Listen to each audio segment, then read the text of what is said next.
ఇప్పుడు ప్రపంచంలో యూరప్ దేశాల్లో 2 రకాలైనటువంటి సమస్యలు. అంటే ఇంతవరకు వాళ్ళు చూసి చూడనట్టు వదిలేస్తే పతాక స్థాయికి చేరినటువంటిది ఇప్పుడు అక్కడ ప్రజలు తిరగబడుతున్న 2 అంశాలు. విదేశాల నుండి చట్టబద్ధంగా వచ్చినటువంటి మన దేశాల లాంటి వాళ్ళ మీదన వ్యతిరేకత వచ్చింది. ఐర్లాండ్ గానీ, అమెరికాలో కావచ్చు, కెనడాలో కావచ్చు, ఆస్ట్రేలియా కావచ్చు. ఎందుకని?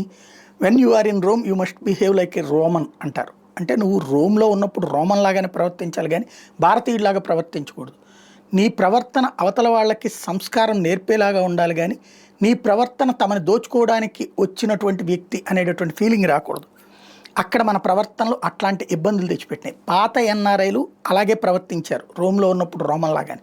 కానీ కొత్తగా వెళ్ళినటువంటి వాళ్ళు, చదువుల కోసం వెళ్ళిన వాళ్ళు, తాత్కాలిక ఉద్యోగాల కోసం వెళ్ళినటువంటి వాళ్ళు ఇక్కడ ప్రవర్తించినట్టు అక్కడ ప్రవర్తించడం ప్రారంభించడంతో అక్కడ ప్రజల్లో వ్యతిరేకత వచ్చింది. అదే సందర్భంలో ముస్లిం సామాజిక వర్గం తమ మతాచారాలు తాము పాటించుకుంటూ తమ ఇంట్లో అదే సందర్భంలో బయటికి వెళ్ళినప్పుడు వాళ్ళ బాధ్యతగా వాళ్ళు ఉంటే బాగానే ఉండేది.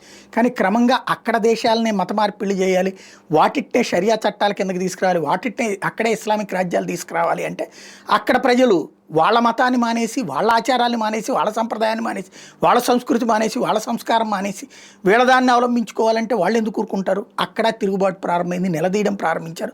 అసలు కొన్ని దేశాల్లో అయితే కనుక మీరు మీ మతాచారాల ప్రకారం ఇక్కడ దుస్తులు ధరించేటైతే ఈ దేశంలో మీ దేశానికి పోండి అనేటటువంటి క్వశ్చన్స్ బిగిన్ అవుతున్నాయి. క్రమంగా ఇవి మళ్ళీ వీడియోలు తీసి సోషల్ మీడియాలో వైరల్ కూడా చేస్తున్నారు. చర్చ దారి మళ్ళుతోంది కాదు, దారిలోకి వస్తుంది. సీరియస్గా ఆలోచించాల్సిన సందర్భం. నువ్వు వేరే దేశానికి వెళ్ళినప్పుడు ఆ దేశ పద్ధతులు పాటించాలి, మన దేశానికి వచ్చినప్పుడు మన దేశం పద్ధతులు పాటించమన్నారు. ఇది గుర్తుపెట్టుకోవాలి.